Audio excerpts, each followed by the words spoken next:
बोले हनुमान जी महाराज की जय। देखो भगवान तो अगर हम श्रद्धा से पुकारेंगे तो भगवान तो आते हैं ही। और ये जो हम लोगों के लिए बारिश हो रही है ना, तो भाई अच्छा तो खैर नहीं लगता, मगर भगवान के दरबार से ये फूल बरस रहा है। और जो लोग घर में सोच रहे क्या जाना है बारिश रुकेगी, तो इसके लिए तो असंभव, क्योंकि जब तक भोलेनाथ नहीं चाहेंगे तब तक तो ये रुक सकती है नहीं। और अगर इनकी कृपा रही तो भाई आपने भी तो सुना होगा कभी कभी कि शादी अथवा विवाह में बारिश अवश्य आता है, चाहे थोड़ा याद है। तो ये तो भगवान की शादी है भाई आज, है ना। कल तो गोवर्धन पर्वत से रोक दे, और आज क्या होगा, आज तो बाल लीला करने चले गए। तो हम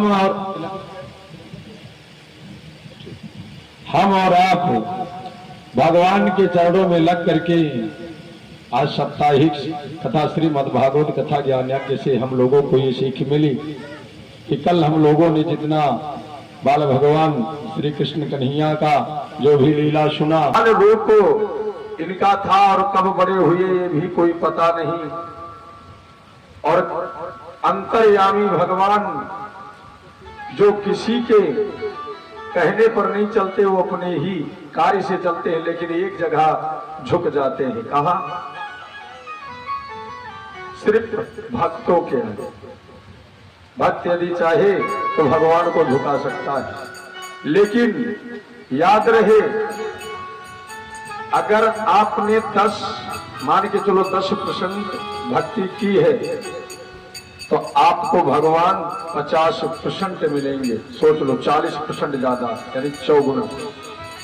और अगर कहीं धोखे से 10% से मान लीजिए कहीं कम करेंगे भक्ति, मान लो 5% आपने करा, सोचा रोज 10% हो रहा था, आज हम 5% करेंगे, तो याद रखना कि 50 तो मिले थे, 40 ज्यादा था, मगर 10 और लग करके 60 समझो गए, दूर ही चले जाएंगे, इतना कि जो आपको बुलाने में संभावित है।